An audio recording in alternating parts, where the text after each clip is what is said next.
Assalamu alaikum wa rahmatullahi wa barakatuh. Alhamdulillah wa salatu wa salam ala rasulillahi sallallahu alayhi wa sallam. Allahumma la ilma lana illa ma 'allamtana innaka antal alimul hakim. Amma ba'd. Nous allons poursuivre par la grâce d'Allah subhanahu wa ta'ala avec le livre, ce poème béni, Ta'iyya de Abi Ishaq al-Ilbiri, rahmatullahi alayhi. تفضل أخي.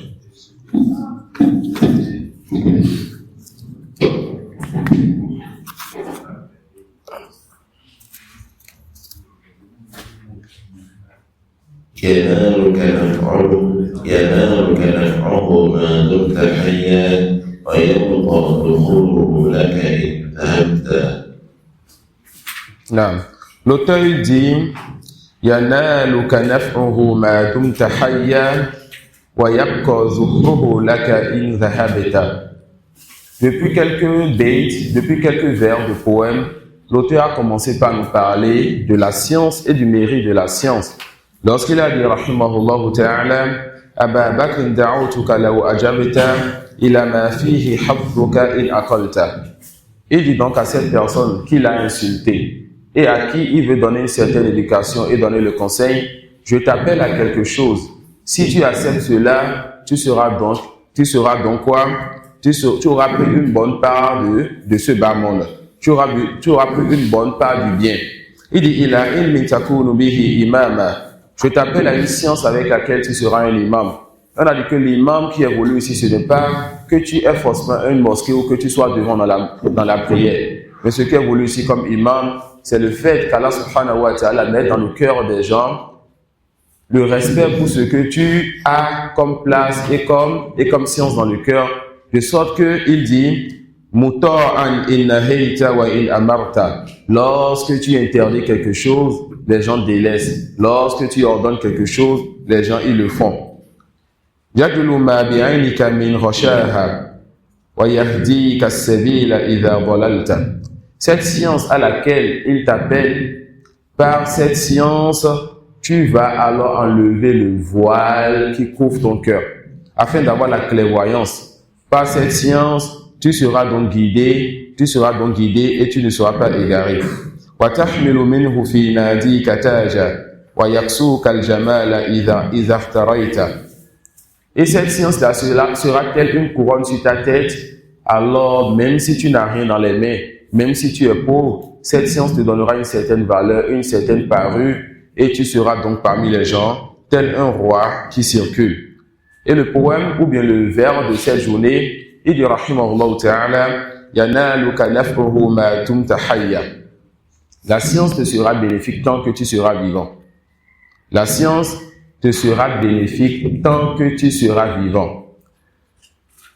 Wa yabqa zukhruhu laka in dhahabta.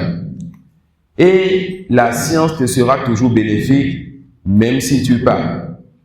La science, c'est ce qui t'est bénéfique dans ce bas monde, dans ta tombe et dans la vie dernière. Le prophète sallallahu alayhi wa sallam a dit que lorsque le fils d'Adam meurt, tout ce qu'il fait comme action et comme œuvre s'arrête, sauf trois choses, parmi lesquelles la science. Sauf trois choses, parmi lesquelles la science.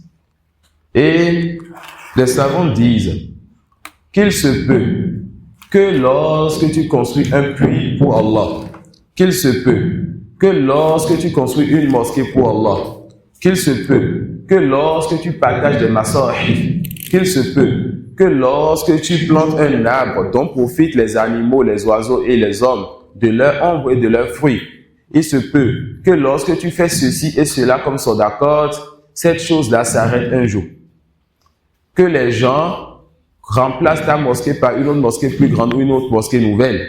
Que les gens délaissent le mushaf que tu as partagé, fi sabilillah, pour un autre mushaf que les gens vont continuer à utiliser parce que celui-ci, il est devenu ancien. Que les gens délaissent le puits pour un forage, le puits pour quelque chose de moderne. Mais la science, c'est la sadaqatu jariya qui ne disparaît jamais. Et les savants disent, si les gens savaient l'intérêt et le fruit ou bien l'avantage qu'il y a dans le fait de pouvoir étudier ou aider la science religieuse, les gens allaient savoir que c'est ça la sadaqatul jariya haqqan. Le fait donc de donner des livres à des étudiants et que toi, tu aies la récompense de chaque chose que cette personne lit, étudie et enseigne après toi. Le fait donc que tu t'asseyes, que tu enseignes une parole bénéfique aux gens et que lorsque cette personne met en pratique, tu en profites. Lorsqu'elle enseigne, tu en profites. Lorsque les gens comprennent de lui, tu profites de ce qu'ils ont pris de lui. Et les savants disent aussi que les 3 choses qui restent après la mort, une sadaqatul jariya, et cela est connu, comme une mosquée construite ou autre que cela. C'est tout bien que tu as fait dans ce monde et qui après ta mort, tu continues à profiter de son fruit. C'est ça la sadaqatul jariya. Ou un enfant pieux qui invoque pour toi. Ou une science bénéfique que tu laisses après toi et qui est bénéfique. Les savants ils disent alors que la science bénéfique regroupe ces 3 choses. D'abord, elle fait partie des 3 choses citées. Ensuite, les élèves et les étudiants sont comme les enfants donc, de l'enseignant. Comme ils le disent, Ash-Shaykhu Abun li-Ruh. Le cheikh, il est le père de l'âme. Ton père qui t'a mis au monde, il te nourrit et il t'aide à grandir et il t'aide, n'est-ce pas, à développer ton corps. Mais ton cheikh, lui, il t'aide à développer ton âme et c'est lui, n'est-ce pas, qui sera l'une des causes pour ton entrée au paradis. Alors, les élèves et les étudiants sont tels des enfants pour le cheikh. Et ils disent aussi que la science est une sadaqatul jariya, car après la mort, la science, elle reste. Alors celui-là, qui a pris une part de science et qui enseigne cela, a cette réuni les 3 choses-là qui restent pour le serviteur après sa mort. Car l'enfant pieux peut mourir, mais la science, il y aura toujours pour toi des gens qui vont te dire rahimahullah. L'imam Ahmad, l'imam Malik, Abu Hanifa, l'imam Ash-Shafi'i, le cheikh qui nous enseigne maintenant, l'imam Al-Ajuri, des gens qui sont morts depuis 500 ans, 1000 ans, 1200 ans. Mais à cause de ce qu'ils ont laissé comme science, tous les jours, il y a des centaines, des milliers et des millions de personnes de plusieurs pays, de plusieurs contrées, qui parlent d'eux, qui citent leur nom et qui disent rahimakallah, qui disent rahimahullah. Ça suit. Alors si on connaissait donc ce qu'il y a dans cette science-là, on allait donc s'asseoir pour Allah afin de prendre une part de cette science, car ça fait partie des sadaqatul jariya qui ne disparaissent jamais quand on le cherche pour Allah. Comme l'a dit l'imam Malik, makana lillahi baqin. Ce qui est pour Allah subhanahu wa ta'ala, ça reste. Alors cherchez la science pour Allah et sachez qu'Allah subhanahu wa ta'ala ne laisse pas perdre la récompense de ceux qui sont bienfaisants. L'imam Ahmad, il est mort depuis longtemps. Mais combien de fois et combien de personnes parlent de lui? En jurisprudence, on cite son nom. En croyance, on cite son nom. On étudie sur le sunna, on cite son nom. Et tu ne cites pas leur nom le plus souvent sans dire rahimahullah, tout comme tu ne cites pas le nom du prophète sallallahu alayhi wa sallam, sans dire sallallahu alayhi wa sallam. Tout comme tu ne cites pas le nom de Abu Bakr des compagnons sans dire radiyallahu anhum. Alors subhanallah, ils sont morts et ils ont des enfants après eux qui continuent, n'est-ce pas, d'évoquer donc pour eux dans leur tombe. Regardez comment Allah est en train de les élever dans cette tombe. Et quel sera donc leur degré Yawm al-Qiyamah? Et nous prenons Allah à témoin que nous les aimons même si nous n'avons pas atteint ce qu'ils ont atteint. Et certes, la personne avec qui il a aimé, qu'Allah nous réunisse et nous rassemble donc avec ces gens-là. Non. ينالك نفعه ما دمت حيا ويبقى ذكره لك إن ذهبت هو العرب المهند ليس ينبو تصيب به مقاتل من ضربك. Il dit ensuite, rahimahullah ta'ala, toujours en parlant de la science, il dit, huwa al-abbu al-muhannadu laysa yanbu. Tusibu bihi maqatila man darabta. Al-abbu huwa as-sayf.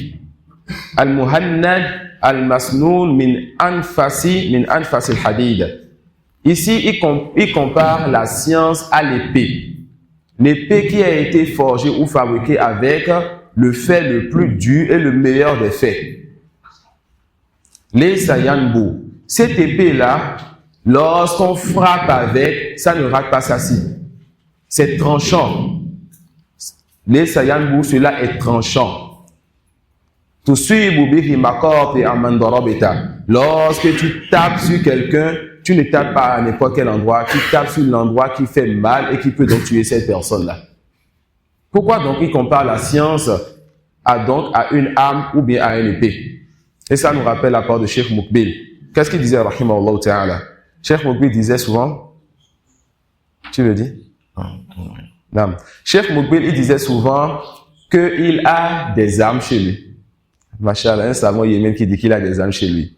Alors les journalistes lui ont demandé, est-ce qu'on peut voir tes armes? Il dit, Bismillah, venez avec moi. Il ouvre la porte et lui montre ses livres. Et il dit quoi? Voici nos armes.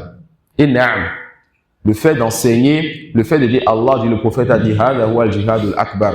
C'est ça qui est le grand jihad. Pourquoi il compare donc la science à l'épée, ou si vous voulez la science donc aux armes? Les savants disent, parce que avec la science, tu peux donc donner un coup fatal au polythéisme ou à l'innovateur par lequel tu le sépares donc de son égarement et tu fais du polythéiste un croyant ou tu fais de l'innovateur quelqu'un qui se met sur la sunna du prophète sallallahu alayhi wa sallam. Ça suit? Et tu fais donc de l'innovateur quelqu'un qui se met sur la sunna du prophète sallallahu alayhi wa sallam. Nous avons un homme courageux, fort et vaillant. Il y a la guerre, il veut sortir pour aller en guerre. Est-ce que ça fait partie donc de la raison que cette personne courageuse sorte sans armes? La réponse non. De la même façon qu'on a parmi les gens des gens qui sont intelligents, intellectuels, des gens à qui a la facilité, ce qu'on appelle az-zakar. Ils réfléchissent facilement, ils comprennent facilement. Mais ces gens-là, ils ont donc besoin de science avant d'être préservés de ce qui se passe aujourd'hui autour d'eux comme fitanes, et les fitanes sont multiples. Que ce soit des fitanes qui ont rapport avec la croyance ou des fitanes qui ont rapport avec la passion. Les savants disent aussi qu'on a comparé ici la science aux âmes, la science a une prédominance. La science a un poids et prend le dessus sur les choses. La science a un poids et prend le dessus donc sur les choses. Ibn Qayyim rahimahullah ta'ala a dit Al-jahlu da'un qatilun wa shifa'uhu amrani fi tartibi muttafiqani. Ibn Qayyim dit quoi? L'ignorance est une maladie qui peut tuer. L'ignorance est une maladie qui peut tuer. Et son remède est dans deux choses. Son remède est dans deux choses. Wahyun min al-Qur'ani aw min sunnatin. La première de ces deux choses, c'est une révélation venue du Coran ou de la Sunna. La première de ces deux choses, c'est une révélation venue du Coran ou de la Sunna. Alors, l'ignorance est une maladie dangereuse qui peut tuer. Le remède est dans quoi? Deux choses. La première des deux choses, la révélation. La révélation, c'est quoi? Allah dit, le prophète sallallahu alayhi wa sallam a dit. Mais ça ne suffit pas. Une révélation venue du Coran et de la Sunna ou de la Sunna.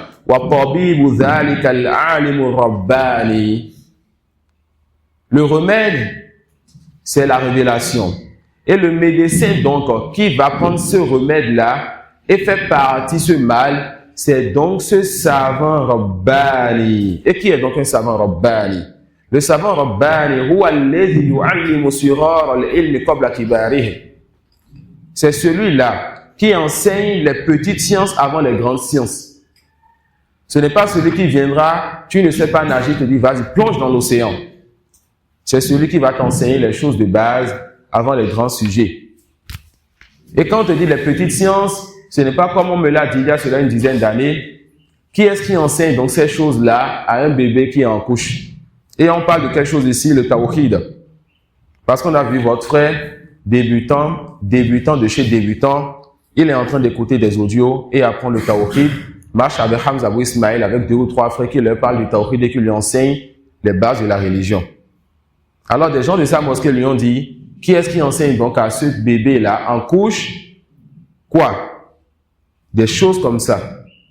Le tawhid, c'est ça qui est les choses comme ça. Le prophète sallallahu alayhi wa sallam, lorsqu'il va vers son peuple, la première chose, il dit, Qulu la ilaha illa tuflihu. Dites aucune divinité ne mérite l'adoration en dehors d'Allah, vous allez réussir.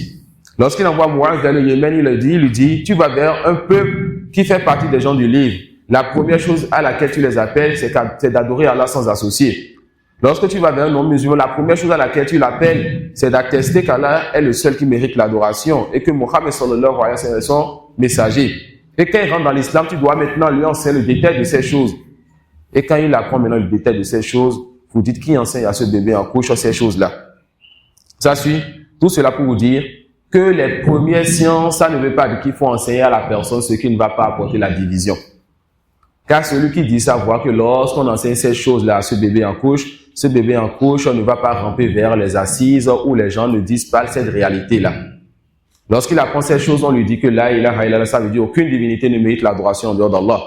Et lorsque vous vous asseyez en cercle, vous dites que la ilaha illallah, ça veut dire qu'Allah est le seul créateur. Ce que Abu Jahl et Abu Lahab connaissaient. Mais ils ne sont pas rentrés en islam car ce n'était pas ça le sens. Ils connaissaient le sens de la ilaha illallah et ce n'est pas ce que vous dites. Ça peut aller. Donc, quand on dit le savant Rabbani, c'est celui qui enseigne les petites sciences. Ça veut dire quoi les petites sciences? Il prend les sujets les plus importants, mais en commençant par ce qui convient. Et il n'y a pas plus important comme sujet, si ce n'est ce par quoi les messagers ont commencé. Le fait d'enseigner le droit d'Allah donc aux gens et de dire aux gens, tu as été créé pour adorer celui qui t'a créé, adore-le donc il ne donne aucun associé. Et tu lui dis, c'est quoi l'adoration? Quels sont les types d'adoration? C'est quoi le polythéisme? Quels sont les types de polythéisme? Qu'est-ce qu'Allah a réservé pour ceux qui l'adorent lui seul? Et qu'est-ce qu'Allah a réservé pour ceux qui lui donnent des associés? Et les savants donnent en exemple l'histoire de quelqu'un qui est allé à Constantine. Et cette personne est allée là-bas pour faire un débat. C'est un savant musulman qui est allé faire un débat. Et les débats en islam sont permis et sont interdits. Les débats sont permis quand ça respecte des conditions et cela est interdit quand les conditions ne sont pas là. Et la majorité de ceux qui font des débats religieux ne respectent pas ces conditions. Celui qui n'a pas quelque chose ne peut donner. Les débats en islam sont sous des conditions. Et on le verra tout à l'heure dans Aqidatul Wasitiyya, que l'une des plus grandes ambiguïtés, ou bien l'un des plus grands égarements, ou bien l'un des plus grands groupes qui a nuit à l'islam a démarré à cause de débats. D'autant plus que celui-là qui est à la tête, ou bien l'une des têtes de ce groupe, a débattu et a délaissé la prière pendant 40 jours. Et on le verra tout à l'heure, Inch'Allah. Alors, on dit, il y avait l'un de nos grands savants qui est allé faire un débat selon les conditions du débat. Il veut aller débattre avec les chrétiens. Donc, débat religion, débat interreligieux chrétien-musulman. Ça suit? Il va là-bas et comme lui va avec la science, ce n'est pas comme le fait aujourd'hui beaucoup de personnes qui font les débats interreligieux. Lui, il ne veut pas aller là-bas pour laisser l'autre parler et retourner avec sa religion. Il va là-bas pour lever la preuve sur l'autre. Il ne convient pas que pendant 2 ans, 3 ans, 10 ans, la même personne, chaque fois, il y a toujours débat entre toi et cette personne. Il est tout sur sa position, tu es tout sur ta position. Non. Tu lui expliques la preuve clairement. S'il accepte, alhamdoulilah. S'il n'accepte pas, il n'y a plus donc le besoin de débattre. Tu vois 10 débats entre 2 personnes, c'est tous les mêmes sujets, les mêmes versets bibliques et même versets coraniques qu'il ramène. Il ne convient pas de faire cela. Le musulman n'a pas de temps à perdre dans ces choses-là. Il va donc vers ces chrétiens-là pour débattre avec eux. Et ils ont voulu l'humilier. Qu'est-ce qu'ils ont fait? Ils ont abaissé, qu'on appelle la hauteur de la porte. Cela, ils ont baissé cela. De sorte qu'en rentrant, il va rentrer en inclinaison. Et ce savant sait que son inclinaison est pour Allah seul. Alors, qu'est-ce qu'il va faire? Lorsqu'il est venu, il leur donne le dos et il rentre en leur donnant le dos qui a été annulé. Il rentre donc en rentrant par son derrière. Ça fait 1. Qu'est-ce qu'il a amené à rentrer par son derrière? Il sait qu'il n'est pas permis pour lui de rentrer donc en inclinant ou bien en se procédant pour ceux-là qui sont devant lui. Alors il rentre donc en leur donnant son derrière. Ça fait 1. Lorsqu'il rentre et qu'il s'assoit, il voit donc les prêtres et les devanciers chrétiens et il leur dit Kayfa halul awlad, kayfa halul ashab. Comment vont les enfants? Comment vont les femmes? Les gens se fâchent, ils disent il ne convient donc pas pour ces gens-là, pour ces nobles curés et prêtres d'avoir des enfants et d'avoir des compagnons, ou bien d'avoir des femmes. Il dit subhanallah, vous donnez des enfants et des compagnes à mon Seigneur et vous vous glorifiez d'avoir des enfants et des compagnes, ça fait 2-0. Ensuite, à eux donc de parler et il lui demande donc quelle est donc la situation de Aïcha radhiyallahu anha. Pour ceux qui le savent, les hypocrites ont dit que Aïcha a fait la turpitude, qu'elle a fait la fornication, alors qu'elle n'a pas fait cela. Et elle a descendu un verset donc pour purifier donc la mère des croyantes. Donc, ils ont voulu l'humilier et humilier sa religion en disant quelle est la situation de Aïcha. Dis-nous donc ce qu'ont les gens dit sur Aïcha et justifie-nous ce qui s'est passé. Il n'a pas le temps à perdre dans le débat, rapporter le hadith, rapporter le verset et tout. Il dit tout simplement la situation de Aïcha, c'est comme la situation de Mariam. Les Juifs ont dit que Mariam a commis la fornication et elle, on l'a vue sans homme et avec un enfant. La situation de Mariam, vous la connaissez. Aïcha, ils ont prétendu qu'elle a commis la fornication, on l'a vue avec un mari et sans enfant. Alors qu'Allah a purifié les deux, aucune des deux n'a commis la fornication. Alors qui de nous devait poser cette question à qui? Ça fait 3-0. Alors ils vont lui demander par la suite, dis-nous donc, c'est quoi donc ce miracle qu'un prophète a fait et qu'on dit qu'il a fendu la lune en deux et que seulement une partie des gens a vu ce miracle et les autres n'ont pas vu ce miracle? Il dit tout simplement que c'est comme le miracle que vous avez aussi Al-Maïda, une table donc avec beaucoup de repas qui est descendu du ciel et que vous avez vu, vous avez goûté et que tout le monde n'a pas vu, tout le monde n'a pas goûté. Et le débat est terminé. Qu'est-ce qui s'est passé là? Il est allé avec science et il a touché les points forts de celui avec qui il veut débattre. C'est ça le débat en islam. Le débat a ses conditions. Et il faut que dans le débat, tu touches les fondements de la personne. Que tu ne rentres pas dans la vie privée de la personne, que vous insultez. Tu as le comportement qu'il faut et tu touches les fondements de la personne, tu touches les points qu'il faut. De sorte qu'après un seul débat, tu peux te dire que celui-là, on espère que la preuve soit levée sur lui, qu'il revienne ou qu'il ne revienne pas. Toi, tu transmets et tu n'as pas à poursuivre cette personne. Tu peux patienter avec elle en enseignant et en lui envoyant des lettres, en lui envoyant des messages et autres. Mais tu n'as pas à faire 2, 3, 5, 10 débats avec la même personne tant que tu es resté, tu as touché les points forts et les points importants. Ceux qui ont pris de leur religion et de leur prêche aujourd'hui des débats où du matin au soir, pendant 10 ans, quand toi tu entends son prêche, c'est toujours débat, on dit que le plus souvent ce n'est pas la voie idéale. Ce n'est pas la voie idéale pour apprendre ou pour enseigner sa religion. Non.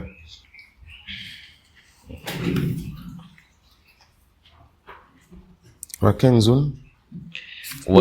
لا تخاف عليه إثما خفيف الحمل يوجد حيث كنت.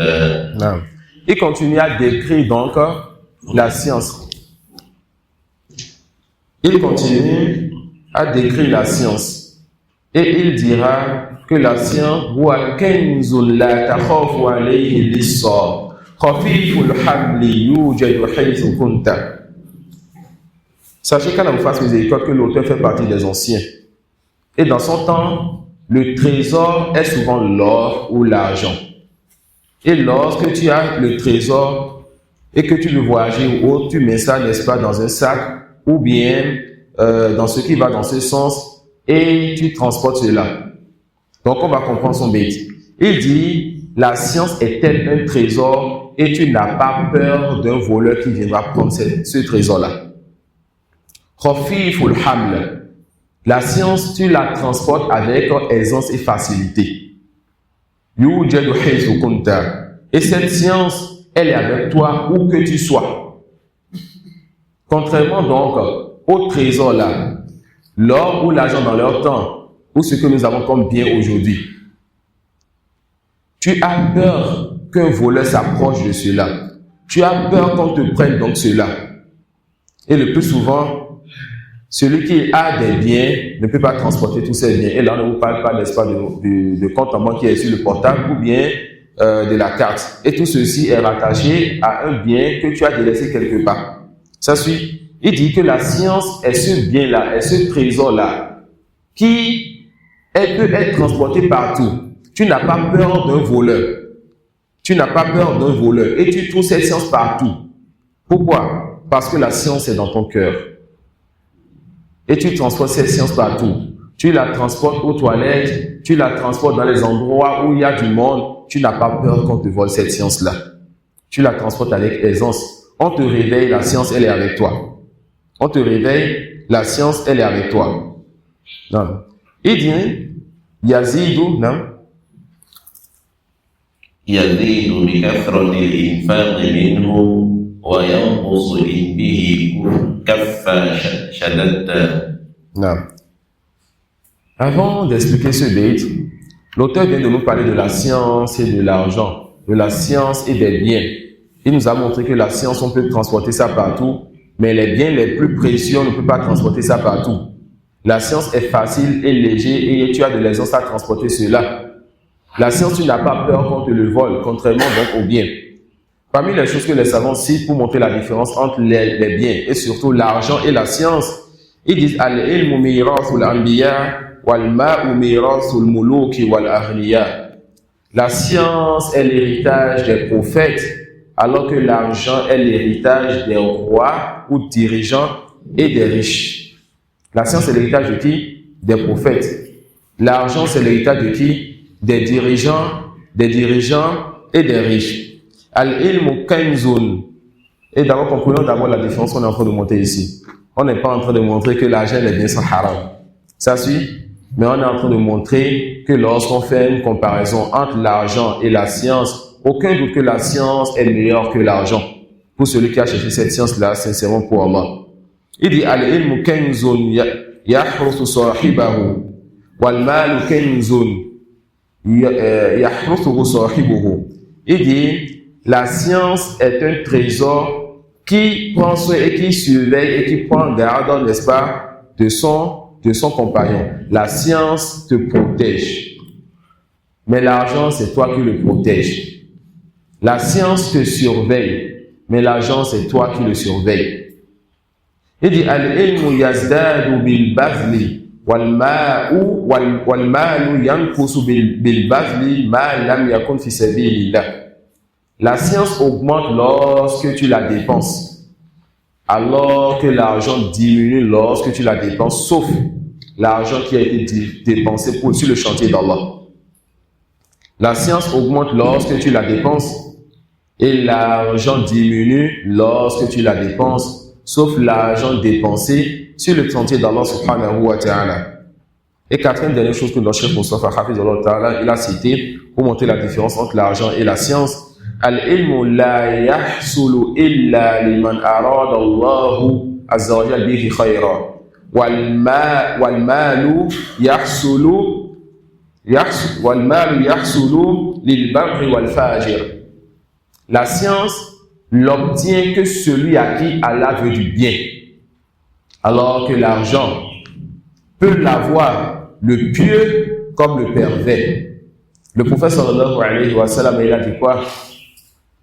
Si Allah veut du bien à son serviteur, yufaqihu fi din. Allah lui facilite la compréhension de la religion. Mais l'argent, Allah donne ça à qui il veut, il donne ça à qui il aime et à qui il n'aime pas. Fitnatallahu. Comme, n'est-ce pas, épreuve, donc, et tentation pour les gens. Cheikh al-Islam il disait souvent, Ana jannati wa bustani fi sadri. Mon paradis et mon jardin se trouvent dans mon cœur. C'est quoi ce paradis et ce jardin-là? Il s'agit donc de sa croyance, il s'agit donc de sa science qui est dans son cœur, ce qui appelle son cœur et qui le rapproche donc de son Seigneur subhanahu wa ta'ala. Non. وكنز لا تخاف عليه بالصاد خفيف الحمل يوجد حيث ممتاز يزيد بكثرة الإنفاق منه وينقص به كفا شددا فلو رزقت بالحلوان طعما لك. نعم. Il dit يزيد بكثرة الإنفاق منه وينقص به كفا شددا. La science, comme on vient de le voir, lorsque tu partages cela, ça augmente. Et lorsque tu arrêtes de partager, ça diminue. Comment on partage la science? Par deux voies. En mettant en pratique et en enseignant. Comment on partage la science? Par deux voies. En mettant en pratique et en enseignant. Donc, en mettant en pratique la science augmente. Et en enseignant, la science augmente. En mettant en pratique la science augmente. Et en enseignant, la science augmente. Mais lorsque tu ne mets pas en pratique la science et où tu ne l'enseignes pas, la science diminue, voilà boule. Car la science est un bienfait qu'Allah donne, qu'Allah met dans le cœur de son serviteur. Et si le serviteur n'est pas reconnaissant par le fait de mettre en pratique et d'enseigner, il se peut qu'Allah lui retire ce bienfait. Et tu ne sais pas. Si Allah, en retirant ce bienfait, va le retirer avec d'autres bienfaits auxquels tu t'es attaché, et c'est lui, subhanahu wa ta'ala, qui fait ce qu'il veut. Et là, nous allons finir en ajoutant certains avantages du fait d'enseigner, de partager, de transmettre. Et ça nous suffit donc de savoir que le prophète sallallahu alayhi wa sallam a invoqué qu'Allah illumine donc le visage de celui qui a entendu, qui a mémorisé et qui a partagé comme il a entendu. Les savants disent, parmi les intérêts ou les avantages ou les mérites donc d'enseigner, il y a le fait d'avoir la récompense si tu enseignes pour Allah. Il y a le fait donc d'être préservé d'oublier la science. Il y a le fait d'être préservé d'oublier la science. Il y a le fait d'avoir la récompense de ceux qui profitent de toi et de ceux qui profiteront d'eux aussi. Tu as ta récompense et tu as la récompense de ceux-là qui sont avec toi. Ça suit? La science, donc, ça augmente par le fait d'enseigner, et la science, ça augmente par le fait de mettre en pratique. Et l'imam Ahmad, rahimahullah ta'ala, il est mort depuis quand? Depuis très longtemps. Et on évoque pour lui aujourd'hui, il est dans sa tombe et c'est lui qui en profite. Rahmatullahi alayhi. L'imam Ahmad, rahimahullah ta'ala, disait, كنا نستعين على حفظ الحديث بالعمل به. Nous cherchions de l'aide dans la mémorisation des hadiths par le fait de mettre en pratique cela. Lorsqu'ils apprenaient, ils mettaient en pratique et cela les aidait à retenir. Et on rapportait de l'imam Ahmad qui ne rapportait pas un hadith sans avoir mis en pratique. Jusqu'à ce qu'on dise qu'il a rapporté le hadith où le prophète sallallahu alayhi wa sallam a fait la hijama et a donné une récompense à celui qui lui a fait la hijama. L'imam Ahmad se lève et va demander qu'on lui fasse la hijama et donne récompense à celui qui lui fait la hijama. Et cela fait de ces gens-là de grands imams en religion. Nous allons nous arrêter sur cela pour ce livre, Inch'Allah. On va continuer avec Aqidatu al-Wasitiyya. Wa subhanaka wa bihamdik, ashhadu an la ilaha illa anta astaghfiruka wa atubu ilayk. L'auteur dit ينالك نفعه ما دمت حيا ويبقى ظهره لك إن ذهبت. Depuis quelques vers de poèmes, l'auteur a commencé par nous parler de la science et du mérite de la science. Lorsqu'il a dit rahimahullah ta'ala Aba Bakr da'utuka law ajabta ila ma fihi hafzuka in aqalta. Il dit donc à cette personne qu'il a insulté et à qui il veut donner une certaine éducation et donner le conseil, je t'appelle à quelque chose. Si tu acceptes cela, tu seras donc quoi? Tu auras pris une bonne part de ce bas monde. Tu auras pris une bonne part du bien. Il dit, ila ilmi takunu bihi imama. Je t'appelle à une science avec laquelle tu seras un imam. On a dit que l'imam qui est voulu ici, ce n'est pas que tu aies forcément une mosquée ou que tu sois devant dans la prière. Mais ce qui est voulu ici comme imam, c'est le fait qu'Allah subhanahu wa ta'ala mette dans le cœur des gens le respect pour ce que tu as comme place et comme science dans le cœur, de sorte qu'il dit Muta'an in nahayta wa in amarta. Lorsque tu interdis quelque chose, les gens délaissent. Lorsque tu ordonnes quelque chose, les gens ils le font. Yadlu ma bi'aynika min rashaha wa yahdika as-sabila idha dalalta. Cette science à laquelle il t'appelle, par cette science, tu vas alors enlever le voile qui couvre ton cœur, afin d'avoir la clairvoyance. Par cette science, tu seras donc guidé et tu ne seras pas égaré. وَتَحْمِلُ مِنْهُ فِي نَادِيكَ تَاجًا وَيَكْسُوكَ الْجَمَالَ إِذَا اخْتَرَيْتَ.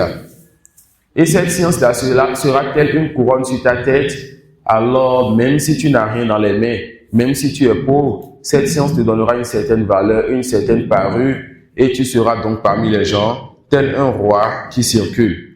Et le poème, ou bien le vers de cette journée, il dit rahimahullah ta'ala, yanaluka naf'uhu ma dumta hayya. La science te sera bénéfique tant que tu seras vivant. La science te sera bénéfique tant que tu seras vivant. Wa yabqa zukhruhu laka in dhahabta. Et la science te sera toujours bénéfique même si tu pars. La science, c'est ce qui t'est bénéfique dans ce bas monde, dans ta tombe et dans la vie dernière. Le prophète sallallahu alayhi wa sallam a dit que lorsque le fils d'Adam meurt, tout ce qu'il fait comme action et comme œuvre s'arrête, sauf trois choses, parmi lesquelles la science. Sauf trois choses, parmi lesquelles la science. Et les savants disent qu'il se peut que lorsque tu construis un puits pour Allah, qu'il se peut que lorsque tu construis une mosquée pour Allah, qu'il se peut que lorsque tu partages des masahif, qu'il se peut que lorsque tu plantes un arbre dont profitent les animaux, les oiseaux et les hommes, de leur ombre et de leurs fruits, il se peut que lorsque tu fais ceci et cela comme sadaqat, cette chose-là s'arrête un jour. Que les gens remplacent ta mosquée par une autre mosquée plus grande ou une autre mosquée nouvelle. Que les gens délaissent le mushaf que tu as partagé, fi sabilillah, pour un autre mushaf que les gens vont continuer à utiliser parce que celui-ci, il est devenu ancien. Que les gens délaissent le puits pour un forage, le puits pour quelque chose de moderne. Mais la science, c'est la sadaqatul jariya qui ne disparaît jamais.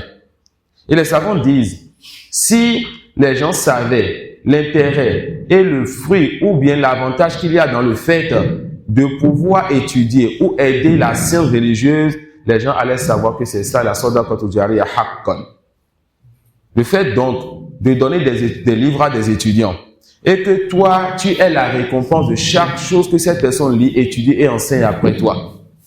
Le fait donc que tu t'asseyes et que tu enseignes une parole bénéfique aux gens et que lorsque cette personne met en pratique, tu en profites. Lorsqu'elle enseigne, tu en profites. Lorsque les gens comprennent de lui, tu profites de ce qu'ils ont pris de lui. Et les savants disent aussi que les trois choses qui restent après la mort, une sadaqatul jariya, et cela est connu, comme une mosquée construite ou autre que cela. C'est tout bien que tu as fait dans ce monde et qui après ta mort, tu continues à profiter de son fruit. C'est ça la sadaqatul jariya. Ou un enfant pieux qui invoque pour toi. Ou une science bénéfique que tu laisses après toi et qui est bénéfique. Les savants ils disent alors que la science bénéfique regroupe ces trois choses. D'abord, elle fait partie des trois choses citées. Ensuite, les élèves et les étudiants sont comme les enfants donc, de l'enseignant. Comme ils le disent, Ash-Shaykhu Abun li-Ruh. Le cheikh, il est le père de l'âme. Ton père qui t'a mis au monde, il te nourrit et il t'aide à grandir et il t'aide, n'est-ce pas, à développer ton corps. Mais ton cheikh, lui, il t'aide à développer ton âme et c'est lui, n'est-ce pas, qui sera l'une des causes pour ton entrée au paradis. Alors, les élèves et les étudiants sont tels des enfants pour le cheikh. Et ils disent aussi que la science est une sadaqatul jariya, car après la mort, la science, elle reste. Alors celui-là, qui a pris une part de science et qui enseigne cela, a cette réuni les trois choses-là qui restent pour le serviteur après sa mort. Car l'enfant pieux peut mourir, mais la science, il y aura toujours pour toi des gens qui vont te dire rahimahullah. L'imam Ahmad, l'imam Malik, Abu Hanifa, l'imam Ash-Shafi'i, le cheikh qui nous enseigne maintenant, l'imam Al-Ajouri, des gens qui sont morts depuis 500 ans, 1000 ans, 1200 ans. Mais à cause de ce qu'ils ont laissé comme science, tous les jours, il y a des centaines, des milliers et des millions de personnes de plusieurs pays, de plusieurs contrées qui parlent d'eux, qui citent leur nom et qui disent Rahimakallah, qui disent Rahimahullah. Ça suit. Alors si on connaissait donc ce qu'il y a dans cette science-là, on allait donc s'asseoir pour Allah afin de prendre une part de cette science, car ça fait partie des sadaqatul jariya qui ne disparaissent jamais quand on le cherche pour Allah. Comme l'a dit l'imam Malik, makana lillahi baqin. Ce qui est pour Allah subhanahu wa ta'ala, ça reste. Alors cherchez la science pour Allah et sachez qu'Allah subhanahu wa ta'ala ne laisse pas perdre la récompense de ceux qui sont bienfaisants. L'imam Ahmad, il est mort depuis longtemps. Mais combien de fois et combien de personnes parlent de lui? En jurisprudence, on cite son nom. En croyance, on cite son nom. On étudie sur le sunna, on cite son nom. Et tu ne cites pas leur nom le plus souvent sans dire rahimahullah, tout comme tu ne cites pas le nom du prophète sallallahu alayhi wa sallam, sans dire sallallahu alayhi wa sallam. Tout comme tu ne cites pas le nom de Abu Bakr des compagnons sans dire radiyallahu anhum. Alors subhanallah, ils sont morts, et ils ont des enfants après eux qui continuent, n'est-ce pas, d'invoquer donc pour eux dans leur tombe. Regardez comment Allah est en train de les élever dans cette tombe. Et quel sera donc leur degré Yawm al-Qiyamah? Et nous prenons Allah à témoin que nous les aimons même si nous n'avons pas atteint ce qu'ils ont atteint. Et certes, la personne avec qui il a aimé, qu'Allah nous réunisse et nous rassemble donc avec ces gens-là. Non. ينالك نفعه ما دمت حيا ويبقى ذكره لك إن ذهبت هو العرب المهند ليس ينبو تصيب به مقاتل من ضربت. Il dit ensuite, rahimahullah ta'ala, toujours en parlant de la science, huwa Il dit huwa al-'adbu al-muhannadu laysa yanbu tusibu bihi maqatil man darabta. Al-'adbu huwa as-sayf al-muhannad al-masnun min anfasi al-hadid. Ici, il compare la science à l'épée. L'épée qui a été forgée ou fabriquée avec le fer le plus dur et le meilleur des fers. Les sayanbu. Cette épée-là, lorsqu'on frappe avec, ça ne rate pas sa cible. C'est tranchant. Les sayanbu, cela est tranchant. Lorsque tu tapes sur quelqu'un, tu ne tapes pas à n'importe quel endroit, tu tapes sur l'endroit qui fait mal et qui peut donc tuer cette personne-là. Pourquoi donc il compare la science à une arme ou bien à une épée? Et ça nous rappelle la part de Cheikh Moukbil. Qu'est-ce qu'il disait, rahimahullah ta'ala? Cheikh Moukbil disait souvent, tu le dis? Non. Cheikh Moukbil, il disait souvent qu'il a des armes chez lui. Machallah, un savant yémen qui dit qu'il a des armes chez lui. Alors les journalistes lui ont demandé, est-ce qu'on peut voir tes armes? Il dit, Bismillah, venez avec moi. Il ouvre la porte et lui montre ses livres. Et il dit quoi? Voici nos armes. Et na'am. Le fait d'enseigner, le fait de dire Allah, dit le prophète a dit, Hada huwa al-jihad al-akbar. C'est ça qui est le grand djihad. Pourquoi il compare donc la science à l'épée, ou si vous voulez la science donc aux armes?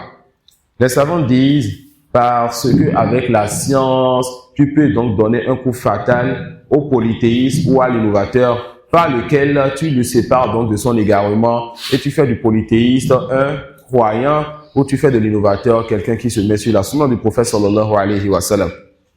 Ça suit? Et tu fais donc de l'innovateur quelqu'un qui se met sur la sunna du prophète sallallahu alayhi wa sallam. Nous avons un homme courageux, fort et vaillant.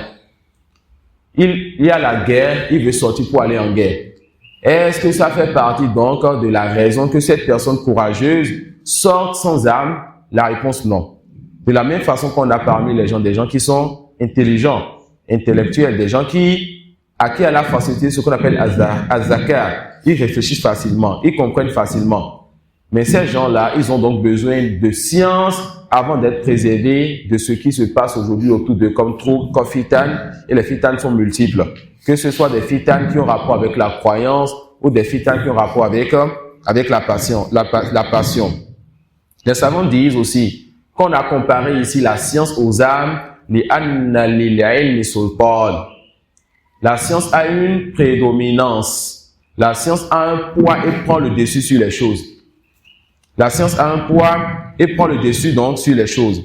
Ibn Qayyim rahimahullah ta'ala a dit Al-jahlu da'un qatilun wa shifa'uhu amrani fi tartibi muttafiqani. Ibn Qayyim dit quoi? L'ignorance est une maladie qui peut tuer.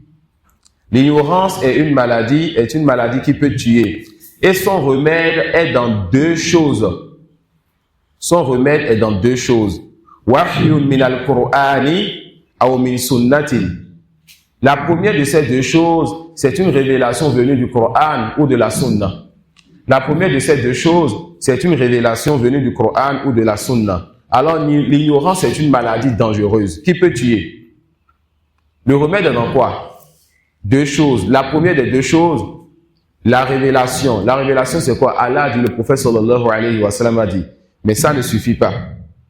Une révélation venue du Coran et de la Sunna ou de la Sunna.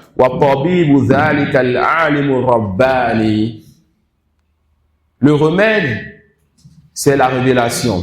Et le médecin, donc, qui va prendre ce remède-là et faire partie ce mal, c'est donc ce savant Rabbani. Et qui est donc un savant Rabbani? Le savant Rabbani, c'est celui-là qui enseigne les petites sciences avant les grandes sciences. Ce n'est pas celui qui viendra, tu ne sais pas nager, te dit, vas-y, plonge dans l'océan. C'est celui qui va t'enseigner les choses de base avant les grands sujets. Et quand on te dit les petites sciences, ce n'est pas comme on me l'a dit il y a cela une dizaine d'années. Qui est-ce qui enseigne donc ces choses-là à un bébé qui est en couche? Et on parle de quelque chose ici, le tawhid. Parce qu'on a vu votre frère, débutant de chez débutant, il est en train d'écouter des audios et apprend le tawhid, marche avec Hamza Abou Ismail, avec 2 ou 3 frères qui leur parlent du tawhid et qui lui enseignent les bases de la religion. Alors des gens de sa mosquée lui ont dit, qui est-ce qui enseigne donc à ce bébé-là en couche? Quoi? Des choses comme ça. Le tawhid, c'est ça qui est les choses comme ça. Le prophète sallallahu alayhi wa sallam, lorsqu'il va vers son peuple, la première chose, il dit, Qulu la ilaha illa tuflihu. Dites aucune divinité ne mérite l'adoration en dehors d'Allah, vous allez réussir. Lorsqu'il envoie Mu'adh vers le Yémen, il lui dit, tu vas vers un peuple qui fait partie des gens du livre. La première chose à laquelle tu les appelles, c'est d'adorer Allah sans associer. Lorsque tu vas vers un non-musulman, la première chose à laquelle tu l'appelles, c'est d'attester qu'Allah est le seul qui mérite l'adoration et que Muhammad sallallahu alayhi wa sallam est son messager. Et quand il rentre dans l'islam, tu dois maintenant lui enseigner le détail de ces choses. Et quand il apprend maintenant le détail de ces choses, vous dites qui enseigne à ce bébé en couche ces choses-là. Ça suit. Tout cela pour vous dire que les premières sciences, ça ne veut pas dire qu'il faut enseigner à la personne ce qui ne va pas apporter la division. Car celui qui dit ça voit que lorsqu'on enseigne ces choses-là à ce bébé en couche, on ne va pas ramper vers les assises où les gens ne disent pas cette réalité-là. Lorsqu'il apprend ces choses, on lui dit que la ilaha illallah, ça veut dire aucune divinité ne mérite l'adoration en dehors d'Allah. Et lorsque vous vous asseyez en cercle, vous dites que la ilaha illallah, ça veut dire qu'Allah est le seul créateur. Ce que Abu Jahl et Abu Lahab connaissaient. Mais ils ne sont pas rentrés en islam car ce n'était pas ça le sens. Ils connaissaient le sens de la ilaha illallah et ce n'est pas ce que vous dites. Ça peut aller. Donc quand on dit le savant Rabbani, c'est celui qui enseigne les petites sciences. Ça dit quoi les petites sciences? Il prend les sujets les plus importants, mais en commençant par ce qui convient. Et il n'y a pas plus important comme sujet si ce n'est ce par quoi les messagers ont commencé. Le fait d'enseigner le droit d'Allah donc aux gens et de dire aux gens, tu as été créé pour adorer celui qui t'a créé, adore-le donc tu ne lui donnes aucun associé. Et tu lui dis c'est quoi l'adoration? Quels sont les types d'adoration? C'est quoi le polythéisme? Quels sont les types de polythéisme? Qu'est-ce qu'Allah a réservé pour ceux qui l'adorent lui seul? Et qu'est-ce qu'Allah a réservé pour ceux qui lui donnent des associés? Et les savants donnent en exemple l'histoire de quelqu'un qui est allé à Constantine. Et cette personne est allée là-bas pour faire un débat. C'est un savant musulman qui est allé faire un débat. Et les débats en islam sont permis et sont interdits. Les débats sont permis quand ça respecte des conditions et cela est interdit quand les conditions ne sont pas là. Et la majorité de ceux qui font des débats religieux ne respectent pas ces conditions. Celui qui n'a pas quelque chose ne peut donner. Les débats en islam sont sous des conditions. Et on le verra tout à l'heure dans Aqidatul Wasitiyya que l'une des plus grandes ambiguïtés ou bien l'un des plus grands égarements ou bien l'un des plus grands groupes qui a nuit à l'islam a démarré à cause de débats. D'autant plus que celui-là qui est à la tête ou bien l'une des têtes de ce groupe a débattu et a délaissé la prière pendant 40 jours. Et on le verra tout à l'heure, Inch'Allah. Alors, on dit, il y avait l'un de nos grands savants qui est allé faire un débat selon les conditions du débat. Il veut aller débattre avec les chrétiens. Donc, débat religion, débat interreligieux chrétien musulman. Ça suit?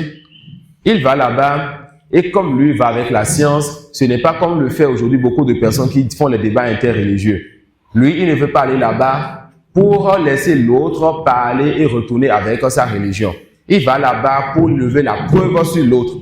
Il ne convient pas que pendant 2 ans, 3 ans, 10 ans, la même personne, chaque fois, il y a toujours débat entre toi et cette personne. Il est tout sur sa position, tu es tout sur ta position. Non. Tu lui expliques la preuve clairement. S'il accepte, alhamdoulilah. S'il n'accepte pas, il n'y a plus donc le besoin de débattre. Tu vois 10 débats entre 2 personnes, c'est tous les mêmes sujets, les mêmes versets bibliques et même versets coraniques qu'ils ramènent. Il ne convient pas de faire cela. Le musulman n'a pas de temps à perdre dans ces choses-là. Il va donc vers ces chrétiens-là pour débattre avec eux. Et ils ont voulu l'humilier. Qu'est-ce qu'ils ont fait? Ils ont abaissé, qu'on appelle la hauteur de la porte. Cela, ils ont baissé cela. De sorte qu'en rentrant, il va rentrer en inclinaison. Et ce savant sait que son inclinaison est pour Allah seul. Alors, qu'est-ce qu'il va faire? Lorsqu'il est venu, il leur donne le dos et il rentre en leur donnant le dos qui a été humilié. Il rentre donc en rentrant par son derrière. Ça fait 1. Qu'est-ce qu'il a amené à rentrer par son derrière? Il sait qu'il n'est pas permis pour lui de rentrer donc en inclinant ou bien en se procédant pour ceux-là qui sont devant lui. Alors il rentre donc en leur donnant son derrière. Ça fait 1.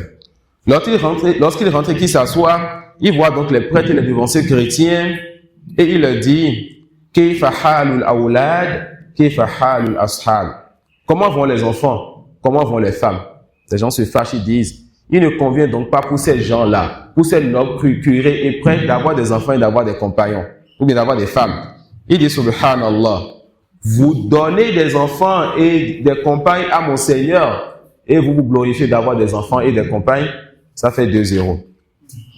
Ensuite, à eux donc de parler et ils lui demandent donc quelle est donc la situation de Aïcha radhiyallahu anha. Pour ceux qui le savent, les hypocrites ont dit que Aïcha a fait la turpitude, qu'elle a fait la fornication, alors qu'elle n'a pas fait cela. Et Allah a descendu un verset donc pour purifier donc la mère des croyantes.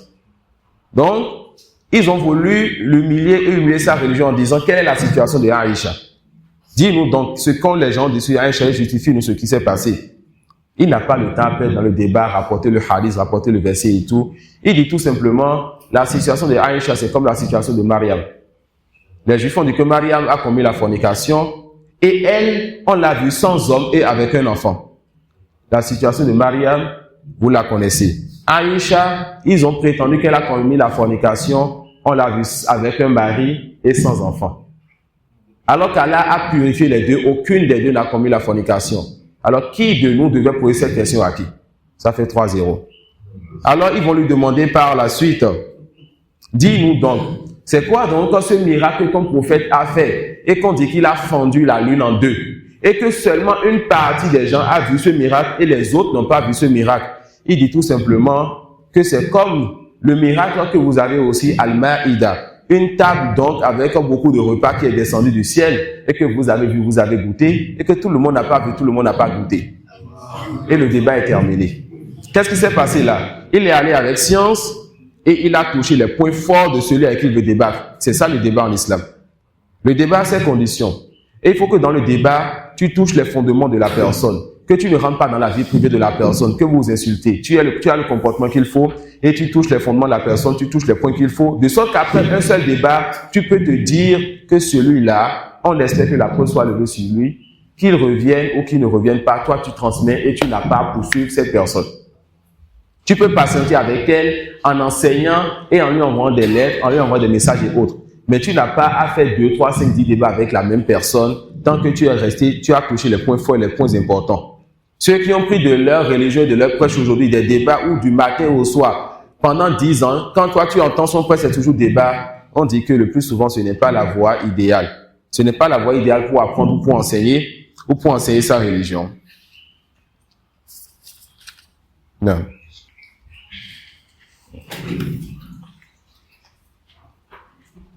وكنز لا تخاف عليه إثما خفيف الحمل يوجد حيث كنت. Non.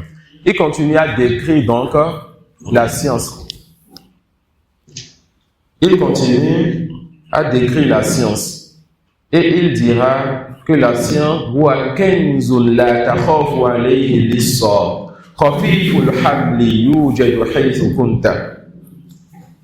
Sachez qu'Allah vous fasse miséricorde que l'auteur fait partie des anciens. Et dans son temps, le trésor est souvent l'or ou l'argent. Et lorsque tu as le trésor et que tu veux voyager ou autre, tu mets ça, n'est-ce pas, dans un sac ou bien dans ce qui va dans ce sens et tu transportes cela. Donc on va comprendre son bête. Il dit, la science est-elle un trésor et tu n'as pas peur d'un voleur qui viendra prendre ce trésor-là. Khafiful haml. La science, tu la transportes avec aisance et facilité. Yujadu haythu kunta. Et cette science, elle est avec toi où que tu sois. Contrairement donc au trésor là, l'or ou l'argent dans leur temps, ou ce que nous avons comme bien aujourd'hui. Tu as peur qu'un voleur s'approche de cela. Tu as peur qu'on te prenne donc cela. Et le plus souvent, celui qui a des biens ne peut pas transporter tous ses biens. Et là, on ne vous parle pas, n'est-ce pas, de compte en banque qui est sur le portable ou bien de la carte. Et tout ceci est rattaché à un bien que tu as délaissé quelque part. Ça suit. Il dit que la science est ce bien-là, est ce trésor-là, qui peut être transporté partout. Tu n'as pas peur d'un voleur. Tu n'as pas peur d'un voleur et tu trouves cette science partout. Pourquoi? Parce que la science est dans ton cœur. Et tu transportes cette science partout. Tu la transportes aux toilettes, tu la transportes dans les endroits où il y a du monde. Tu n'as pas peur qu'on te vole cette science-là. Tu la transportes avec aisance. On te réveille, la science, elle est avec toi. On te réveille, la science, elle est avec toi. Non. Il dit, Yazidou, non? يزيد بكثرة الإنفاق منه وينقص إن به كف شددت. Non. Avant d'expliquer ce bait, l'auteur vient de nous parler de la science et de l'argent, de la science et des biens. Il nous a montré que la science, on peut transporter ça partout, mais les biens les plus précieux, on ne peut pas transporter ça partout. La science est facile et léger et tu as de l'aisance à transporter cela. La science, tu n'as pas peur qu'on te le vole, contrairement donc aux biens. Parmi les choses que les savants citent pour montrer la différence entre les biens et surtout l'argent et la science, ils disent « Al-ilmu mirathul anbiya wal-ma'u mirathul muluki wal-aghniya » La science est l'héritage des prophètes, alors que l'argent est l'héritage des rois ou dirigeants et des riches. La science est l'héritage de qui? Des prophètes. L'argent, c'est l'héritage de qui? Des dirigeants et des riches.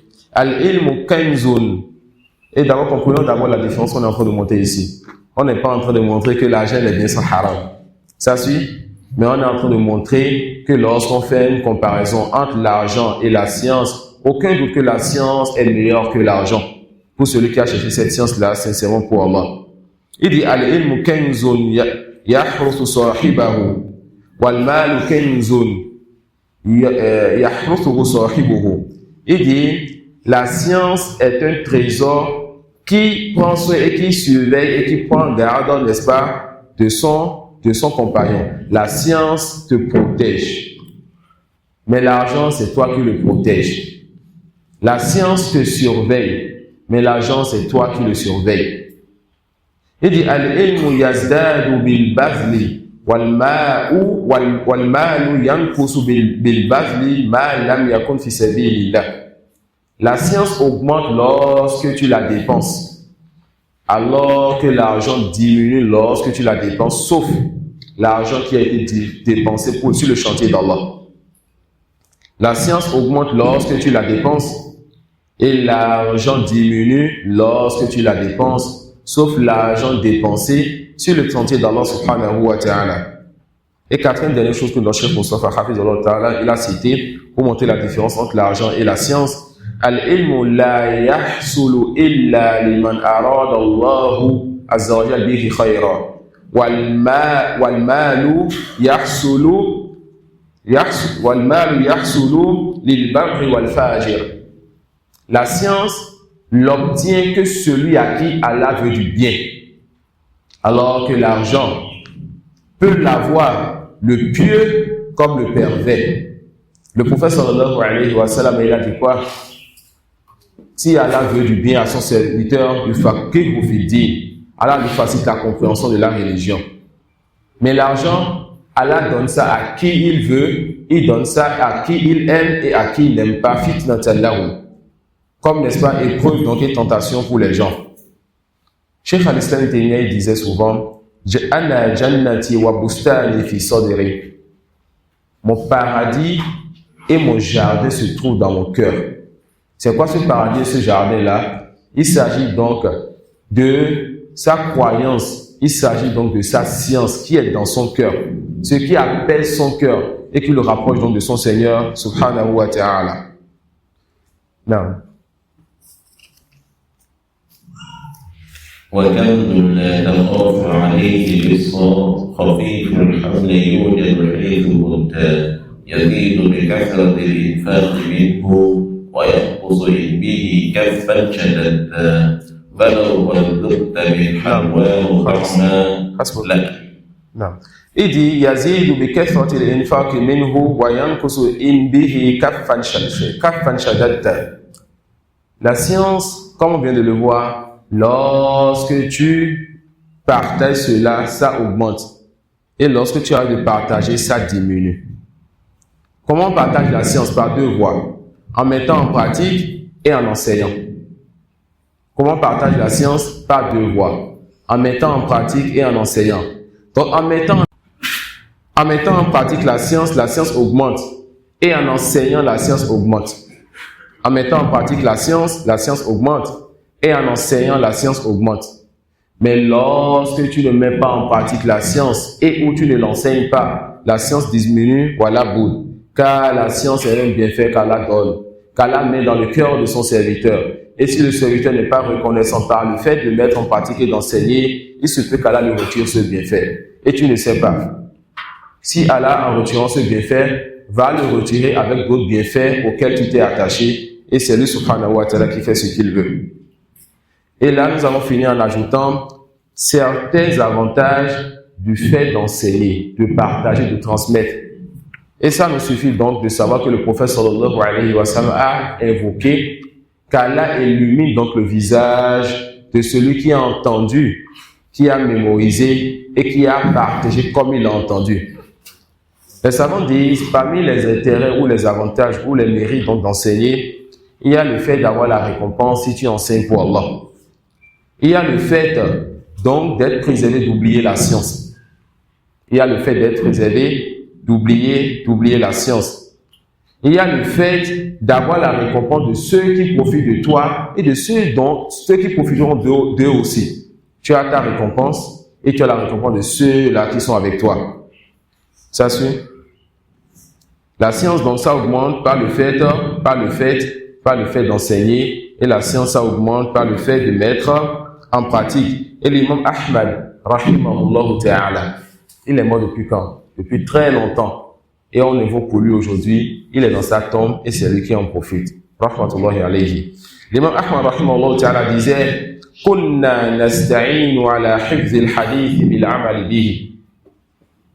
Nous cherchions de l'aide dans la mémorisation des hadiths, pas le fait de mettre en pratique cela.